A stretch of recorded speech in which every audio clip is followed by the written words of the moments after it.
শ্রদ্ধা আর ভালোবাসায় জাতির সূর্য সন্তানদের স্মরণ, বুদ্ধিজীবীদের শপথে এগিয়ে যাওয়ার প্রত্যয়, শিগগিরই হবে রাজাকারের তালিকা। পদ্মা সেতুর সঙ্গে পাল্লা দিয়ে চলছে নদী শাসন, পাথরে বাঁধানো হয়েছে দুপারের ৯.৫ কিলোমিটার, ফেলা হয়েছে কোটি বালুর বস্তা। আমাদের সামনে দিয়ে লোহাতারি করে চালায় দেয়, তখন জাহাজের দুর্ঘটনা হওয়ার বেশি সম্ভাবনা থাকে। কুয়াশার জন্য আমি যে পিছনে তাকাইছি আমি কিছু দেখছি না। আইনকে বুড়ো আঙুল দেখে ঘন কুয়াশায় রাতে চলছে নৌযান, বড় দুর্ঘটনার শঙ্কা। তদারকি নিয়ে দায়সারা জবাব কর্তৃপক্ষের।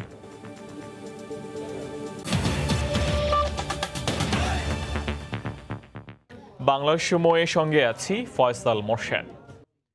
পাকিস্তানি বাহিনীর নীল নকশায় 1971 সালের 14 ডিসেম্বর নিভিয়ে দেয়া হয় বাঙালির মেধার আলো।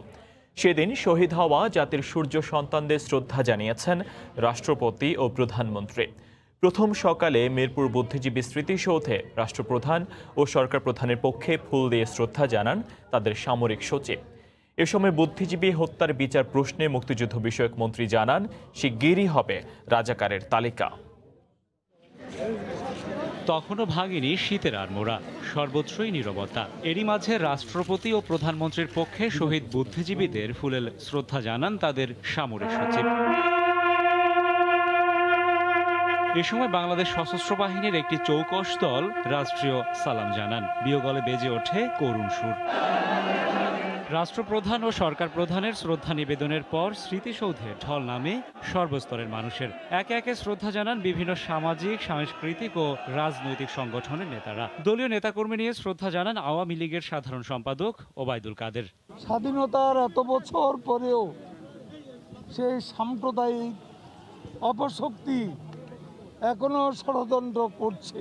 শহীদ বুদ্ধিজীবী দিবসে শপথ হবে, এদের যে বীজ বৃক্ষ এখনো ডালপালা বিস্তার করে আছে, শেখ হাসিনার নেতৃত্বে আমরা সমূলে উৎপাদিত করব। শ্রদ্ধা নিবেদন শেষে মুক্তিযুদ্ধ বিষয়ক মন্ত্রী আকম মোজাম্মেল হক জানান, সংসদে আইন পাশ করে প্রকৃত রাজাকারের তালিকা প্রণয়নে সরকার বদ্ধপরিকর। আগামী সংসদেই ইনশাআল্লাহ সেটা যদি মহান পার্লামেন্ট অনুমোদন করে আইনটাকে পাশ করে, তাহলে আইনগত ভিত্তি দিয়েই আমরা রাজাকারদের তালিকা প্রকাশ করব। সময় গড়ায় বাড়ে শোকার্ত মানুষের সংখ্যা। মিরপুর বুদ্ধিজীবী স্মৃতিসৌধ পরিণত হয় এক টুকরো শোকবিহ্বল বাংলাদেশে। এটি একটি অসাম্প্রদায়িক বাঙালি ভূমি বাংলাদেশ, এর চিরায়ত ইতিহাসই এই কথা বলে। সুতরাং এখানে কোনো সাম্প্রদায়িকতার স্থান নেই। শোষণমুক্ত এবং নির্যাতন বৈষম্য মুক্ত একটি বাংলাদেশ তৈরি, এই সংগ্রামে এখনো আমরা শেষ পর্যন্ত আসতে পারিনি। শোকের পাশাপাশি দেশ গড়ার শপথ ছিল আগত মানুষের কণ্ঠে। মত আছে, দ্বিমত আছে, তবে এই একটি জায়গায় সবাই এক, অভিন্ন ও শ্রদ্ধাবনত। জাতির শ্রেষ্ঠ সন্তানদের কেবল হৃদয় অর্ঘ্য নিবেদনই নয়, সম্মিলনের শক্তিতে বাঙালি পাক সত্যিকারের সোনার বাংলা। রাশেদ বাপ্পি, সময় সংবাদ, ঢাকা। শহীদ বুদ্ধিজীবী দিবসে সাধারণ মানুষের ঢল নামে রায়ের বাজার ও মিরপুর বধ্যভূমিতে। মহামারীর ক্রান্তিকালেও শ্রেষ্ঠ সন্তানদের স্মরণ করতে ভোলেনি বাঙালি জাতি। বুদ্ধিজীবীদের শপথে এগিয়ে যাওয়ার প্রত্যয় তাদের। কুয়াশাচ্ছন্ন শীতের সকাল, পায়ে পায়ে সবার গন্তব্য বধ্যভূমি। এখানেই যে বাঙালির সেরা সন্তানদের হত্যা করে ফেলে রেখেছিল পাকিস্তানি বাহিনী, চালিয়েছিল পৃথিবীর নৃশংস এক গণহত্যা। সেই ঘটনার 50 বছরে শ্রদ্ধা অবনত সাধারণ মানুষ। স্বাধীনতা প্রতিনিয়ত জীবনে এনে দেয় ফাগুন হাওয়া, তাই ভুলে যাওয়া কি যায়? তাই তো গৌরবে, শোকে, স্মরণের জানালায় দাঁড়িয়ে যায় মানুষ। আমাদের জন্য এই সুন্দর সজীবতা, তরুণতা যারা আমাদের ফিরিয়ে দিয়েছে, যারা তাদের সমস্ত ত্যাগ তিতিক্ষা অপেক্ষা করে, তাদের একটু অনুসরণ করা উচিত। দেশের প্রত্যন্ত অঞ্চল সব জায়গায় ছড়িয়ে ছিটিয়ে আছে এই ধরনের বর্বরোচিত হত্যার সাক্ষী, এবং সেজন্যই শ্রদ্ধা জানাতে আমি এসেছি সেই সব বুদ্ধিজীবীদের। আমি লাশগুলো নিজ চোখে দেখেছি এবং অনেক নিরীহ বাঙালি লাশ এখানে পড়েছিল। পাকিস্তানি রাজাকাররা বন্দুক দিয়ে কিভাবে মানুষের শত শত মানুষকে হত্যা করছিল, এটা আসলে এদেরকে পরিচয় করানোর জন্যই আসলে নিয়ে আসা। বুদ্ধিজীবী হত্যা বাস্তবায়ন করেছিল যারা, বিচারে তাদের ফাঁসির রায় হলেও কার্যকর করা যায়নি। সাধারণ মানুষের দাবি, এ ব্যাপারে সরকার আরও সাহসী ভূমিকা নেবেন। বুদ্ধিজীবীর কোনো যাদের হত্যা করে, যারা হত্যা করেছে তাদেরকে খুঁজে খুঁজে বের করা হোক এবং বের করে তাদের সাজা দেওয়া হোক। বুদ্ধিজীবী হত্যার যে খলনায়করা ছিল তাদের সকলকে বিচারের আওতায় আনা যায় নাই, এই বিচার অবশ্যই হতে হবে। তরুণ প্রজন্মের যারা, তারাও ভুলছেন না গৌরবের ইতিহাস, তাই নিজেদের জায়গা থেকেই চালিয়ে যাচ্ছেন নানা কর্মযজ্ঞ। আমাদের ইতিহাস, আমাদের সংস্কৃতি আমাদের এই প্রজন্মের কাছ থেকে ভুলিয়ে দেওয়ার চেষ্টা করছে এবং এটাকে নাটকের মাধ্যমে, গানের মাধ্যমে, গল্পের মাধ্যমে, উপন্যাসের মাধ্যমে আরো বেশি বেশি করে আমাদের এই প্রজন্মের সামনে নিয়ে আসা উচিত। বিজয়ের আনন্দে যখন সবাই উদ্বেলিত, এর মাঝেই 18 ডিসেম্বর খবর এলো রায়ের বাজার, মিরপুর সহ সারা দেশে অসংখ্য জায়গায় বুদ্ধিজীবীদের লাশ পড়ে আছে। মানুষ থমকে দাঁড়িয়েছিল, তবে থেমে থাকিনি। এরপর নানা ষড়যন্ত্রের জাল ছিন্ন করে এগিয়ে চলছে দুর্বার বাংলাদেশ। তরিকুল ইসলাম সৌরভ, সময় সংবাদ, ঢাকা। এদিকে সারা দেশে ফুল দেয়া, সাংস্কৃতিক অনুষ্ঠান ও আলোচনা সভার মাধ্যমে শহীদদের স্মরণ করেন সর্বস্তরের মানুষ, তুলে ধরেন মুক্তিযুদ্ধের চেতনায় অসাম্প্রদায়িক বাংলাদেশ গড়ার প্রত্যয়। এসব আয়োজনে উঠে আসে বঙ্গবন্ধুর ভাস্কর্য ভাঙচুরের প্রতিবাদও। ভোরের আলো ফোটার সঙ্গে সঙ্গে মুন্সিগঞ্জ সরকারি হরগঙ্গা কলেজের বৌদ্ধভূমিতে ফুল দিয়ে শহীদদের শ্রদ্ধা জানান সর্বস্তরের মানুষ। এরপর হয় গান আবৃত্তি আর স্মরণ সভা। কুয়াশাচ্ছন্ন ভোরে কনকনে শীতের মধ্যে রাজশাহী বিশ্ববিদ্যালয় বের করা হয় প্রভাত ফেরি। শিক্ষক, শিক্ষার্থী ও কর্মকর্তাদের নিয়ে প্রথমে শহীদ মিনার ও পরে বুদ্ধিজীবী স্মৃতিফলকে পুষ্পার্ঘ্য অর্পণ করেন উপাচার্য। সমগ্র জাতি একতাবদ্ধ হয়ে সরকার পেছনে থাকলে আমি বিশ্বাস করি স্বাধীনতা যেমন রুখতে পারিনি, এখনও আমি মনে করি এই স্বাধীনতার সার্বভৌমত্ব কেড়ে নেওয়ার কোনো কারো শক্তি নাই ইনশাল্লাহ। চট্টগ্রামেও যথাযথ মর্যাদায় পালন করা হয় শহীদ বুদ্ধিজীবী দিবস। পাহাড়তলীর বৌদ্ধভূমিতে ফুল দিয়ে শ্রদ্ধা নিবেদন করেন সিটি কর্পোরেশনের প্রশাসক। এরপর একে একে শ্রদ্ধা জানায় সর্বস্তরের মানুষ। এ সময় সবার মুখে উঠে আসে বঙ্গবন্ধুর ভাস্কর্য ভাঙচুরের প্রতিবাদ। পাকিস্তানি হানাদার বাহিনীরা যেভাবে পরাজয়ে বাধ্য হয়েছিল, আজকেও যারা ভাস্কর্য এবং বিভিন্ন বিষয় ইস্যু তুলে দেশে অরাজকতা, বিশৃঙ্খলা, নৈরাজ্য, স্বাধীনতা বিরোধী চেতনাকে তুলে ধরার চেষ্টা করছে। বরিশালে জেলা প্রশাসকের কার্যালয়ের সামনের মুক্তিযুদ্ধের স্মৃতিফলকে ফুল দিয়ে শ্রদ্ধা জানায় সর্বস্তরের মানুষ। ব্রাহ্মণবাড়িয়ার কাউখালী বুদ্ধিজীবী স্মৃতিসৌধে ফুল দিয়ে শ্রদ্ধা জানান সংসদ সদস্য র.আ.ম. উবাইদুল মুক্তাদির চৌধুরী। সংক্ষিপ্ত সমাবেশে বলেন, ৭১-এর মতো এখনো জাতিকে পঙ্গু করতে কাজ করছে পাকিস্তানের এজেন্টরা। পাকিস্তানিদের যে এজেন্ডা ছিল সেটাকে বাস্তবায়ন করার জন্যই তারা নতুনভাবে নেমেছে। চিরতরে জাতিকে পঙ্গু করে দেওয়ার জন্য তারা এক ধরনের অপচেষ্টা চালিয়ে যাচ্ছে। এছাড়া সিলেট, সুনামগঞ্জ, রংপুর, ফেনী, যশোর ও ঝিনাইদহ সহ দেশের বিভিন্ন জেলায় নানা আয়োজনে স্মরণ করা হয় শহীদ বুদ্ধিজীবীদের। কেফায়েত শাকিল, সময় সংবাদ। গতি আসছে পদ্মা সেতুর পিছিয়ে থাকা নদী শাসন প্রকল্পে। এর মধ্যে শেষ করা হয়েছে ৭৭% কাজ। ১৪ কিলোমিটারের মধ্যে কাজ শেষ প্রায় ৯.৫ কিলোমিটারের। প্রকল্প কর্তৃপক্ষ জানিয়েছে, মূল সেতুর কাজের মেয়াদ বাড়ানো হলে একই সঙ্গে বাড়বে এই প্রকল্পেরও মেয়াদ। সাইফুল ইসলামের ছবিতে এহসান জুয়েলের রিপোর্ট। পাথরে বাঁধানো নদীর পার, জাজিরা প্রান্তে সেতুর সবশেষ পিলারটির দুই পাশে প্রায় ৯ কিলোমিটার এলাকা বেঁধে ফেলা হয়েছে ১৬৫ কেজি ওজনের বড় বড় পাথরের ব্লক দিয়ে। পদ্মা সেতুর নদী শাসন প্রকল্পের কাজ এটি। নদীর দুই পারে মোট ১৪ কিলোমিটার এলাকা জুড়ে চলছে এই কাজ। কাজের শুরুতে নদীর তলদেশে ২৫ মিটার গভীর পর্যন্ত কেটে ফেলা হয়। এরপর সে অংশে 5টি স্তরে ফেলা হয় ৮০০ কেজির বালির বস্তা। দুই পাশে পাড় থেকে 3 স্তরে ফেলা হয় আরও ১২৫ কেজির বস্তা। এরপর 1 মিটার উচ্চতায় পানির নিম্ন স্তর পর্যন্ত ফেলা হচ্ছে বড় বড় পাথরের ব্লক। সেখান থেকে আলাদা করে সুন্দর একটি ডিজাইন করে বাঁধাই করে ফেলা হচ্ছে পাড়ের চূড়া পর্যন্ত। ২০১৫ সালে শুরু কাজটির এর মধ্যে মেয়াদ বেড়েছে 3 দফা। সবশেষ ২০২১ সালের জুন মাসের মধ্যে শেষ হওয়ার কথা থাকলেও সেটি সম্ভব হবে না। তবে মূল সেতু শেষ হওয়ার সময়ে নদী শাসনের কাজও শেষ করার ব্যাপারে আশাবাদী প্রকল্প পরিচালক। বর্ষা মৌসুমে নদী শাসনের কাজ খুবই কম হয়। ব্রিজের কাজ যদিও কিছু কমে, বাট বেশি কমে না। কিন্তু নদী শাসনের কাজ তো আপনার 80%-এর উপরে কমে যায়। আমরা একটু পিছনে আছি, বাট ব্রিজ এবং রিভার ট্রেনিং ওয়ার্ক খুব বেশি হেরফের হবে না। বড় বড় দুটি ড্রেজার মেশিন দিয়ে চলছে নদী শাসনের কাজ। এখন পর্যন্ত নদীতে 23,180 কেজি বালির বস্তা আর 125 কেজির 88 লাখ বালির বস্তা ফেলা হয়েছে। সেতুর কাজ পুরো শেষ হওয়ার অনেক বছর পরও চালিয়ে যেতে হবে জটিল এই নদী শাসনের কাজ। সেতু রক্ষণাবেক্ষণের কাজ যারা করবেন তাদের সাথে সমন্বয় রেখে কাজ করা গেলে যে লক্ষ্য নিয়ে বড় বাজেটের এই কাজটি করা হচ্ছে তা থেকে সুফল পাওয়া সম্ভব হবে। এহসান জুয়েল, সময় সংবাদ, জাজিরা, শরীয়তপুর। ভাষাঞ্চরে রোহিঙ্গা স্থানান্তর প্রক্রিয়ার বিরোধিতা করল বিএনপি। এ বিষয়ে দলটির মহাসচিব মির্জা ফখরুল ইসলাম আলমগীর বলেছেন, এর মাধ্যমে সরকার রোহিঙ্গা প্রত্যাবাসন প্রক্রিয়াকে ব্যাহত করেছে। রাজধানী গুলশানে দলীয় চেয়ারপারসনের কার্যালয়ে আয়োজিত এক সংবাদ সম্মেলনে তিনি এই মন্তব্য করেন।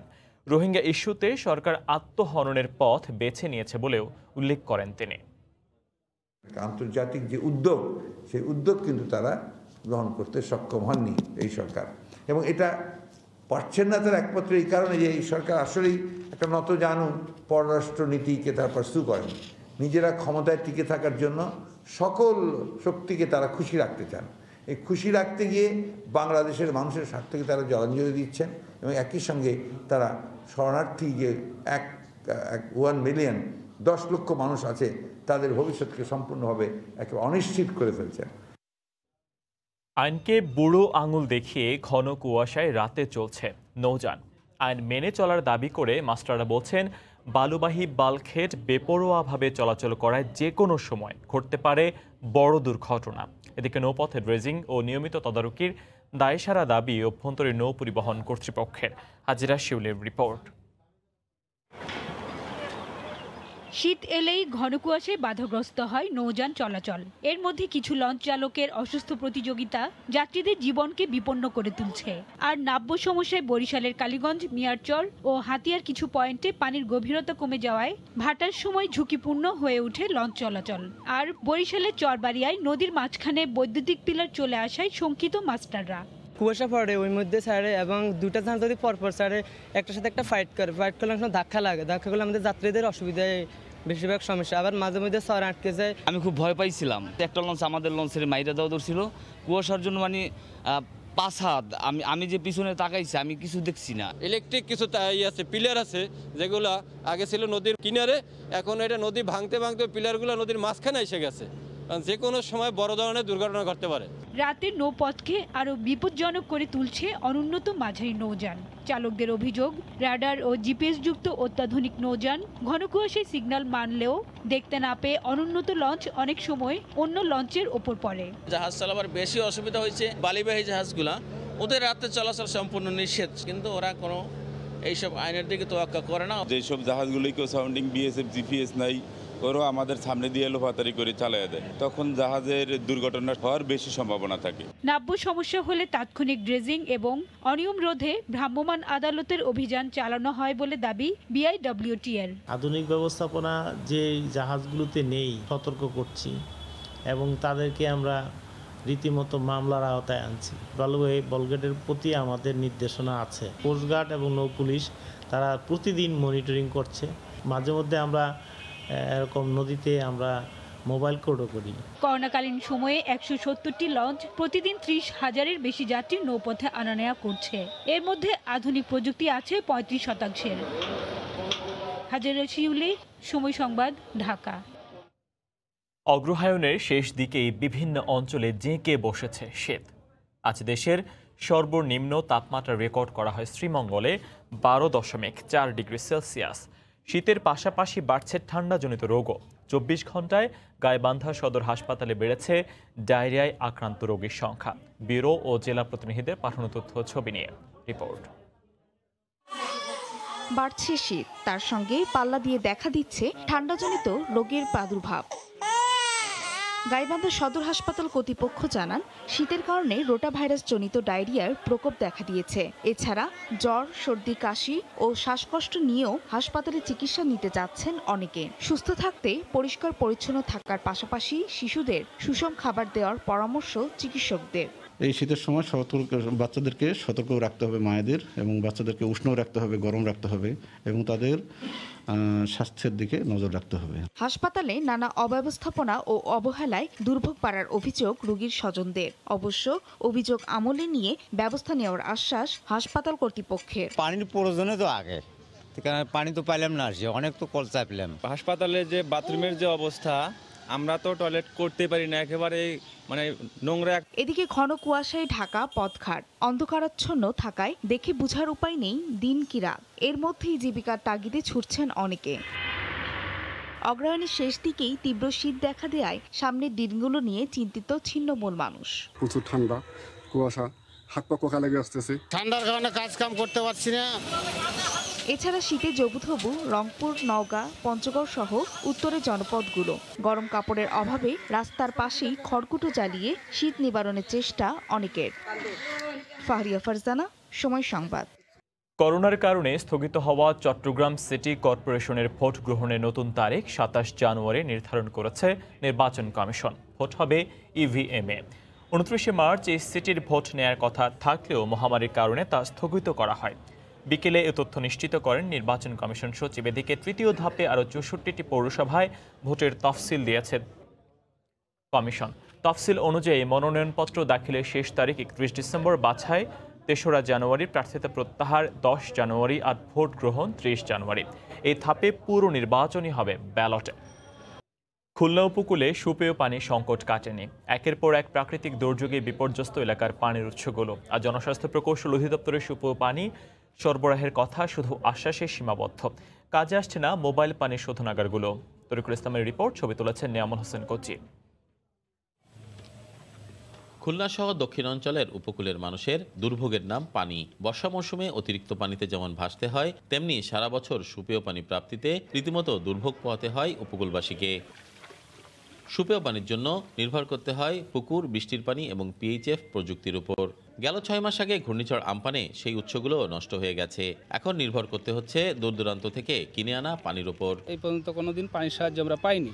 শুনছি যে গাড়িতে করে দিয়ে যায়। মাঘ ফাল্গুন মাসের দিকে পানি থাকে না, না থাকলে এবারে পানির কষ্ট করা লাগে, অনেক দূরিত্বে আনা লাগে। এদিকে জনবল সংকট এবং দক্ষ টেকনিশিয়ানের অভাবে দুর্যোগকালীন সময় ছাড়া জাপান সরকারের সহায়তায় দেয়া মোবাইল পানি শোধনাগারগুলো জনস্বাস্থ্য প্রকৌশল দপ্তর কোনো কাজে লাগাতে পারছে না। তবে সুপেয় পানি নতুন নতুন প্রকল্প গ্রহণ করা হয়েছে বলে জানান সংশ্লিষ্টরা। খনন প্রকল্পের মাধ্যমে আমরা সেগুলো করে যাচ্ছি এবং সেখানে সৌরচালিত এবং অটোমেটিক আপনার পিএসএফের মাধ্যমে পানি পরিশোধিত করা হয় এবং এলাকার জনগণের মাঝে এটা সাপ্লাই করা হয়। এদিকে পানি সমস্যার সমাধানে সমন্বিত পদক্ষেপের কথা জানালেন বিশেষজ্ঞরা। সরকারি বেসরকারি নানা উদ্যোগ গৃহীত হয়েছে, কিন্তু বাস্তবে এই সংকটটি এখনো মোকাবেলা করা যায়নি। সমস্ত নদীগুলিকে উন্মুক্ত করে দেওয়া, খালগুলি দখলমুক্ত করা, সেগুলি জোয়ার ভাটা নিশ্চিত করা, তাহলে এটি স্থায়ী সমাধান আমাদের পক্ষে সম্ভব হবে। খুলনা, সাতক্ষীরা ও বাগেরহাট সহ উপকূলীয় এলাকার প্রায় ৩৫ লাখ মানুষ কম বেশি সুপেয় পানির সংকটে রয়েছে বলে জানান সংশ্লিষ্টরা। তরিকুল ইসলাম, সময় সংবাদ, খুলনা। শীতকালীন সবজিতে ভরপুর চাঁদপুরের হাট বাজার। সরবরাহ বাড়ায় কমেছে দাম। ভোর থেকে দূর দূরান্ত থেকে পাইকার ও ক্রেতারা সবজি কিনতে ভিড় করেন। দেশের নানা প্রান্ত থেকে সবজির সরবরাহ আসে চাঁদপুরের সবচেয়ে বড় পাইকারি সবজির হাট পালবাজারে। ট্রাক কিংবা ভ্যান থেকে নামানো হয় সবজির চালান।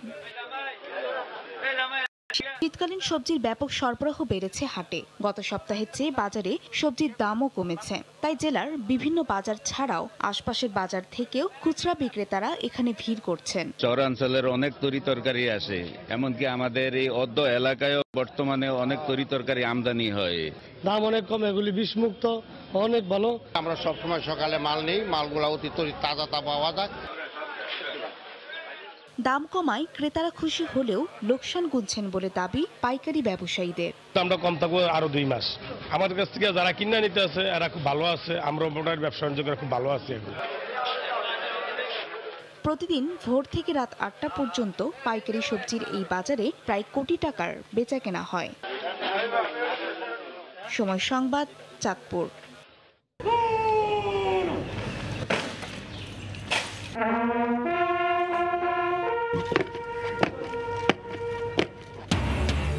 শ্রদ্ধা আর ভালোবাসায় জাতির সূর্য সন্তানদের স্মরণ, বুদ্ধিজীবীদের শপথে এগিয়ে যাওয়ার প্রত্যয়, শিগগিরই হবে রাজাকারের তালিকা। পদ্মা সেতুর সঙ্গে পাল্লা দিয়ে চলছে নদী শাসন, পাথরে বাঁধানো হয়েছে দুপারে 9.5 কিলোমিটার, ফেলা হয়েছে কোটি বালুর বস্তা। এই ছিল বাংলার সময়, সঙ্গে থাকুন সময়ের।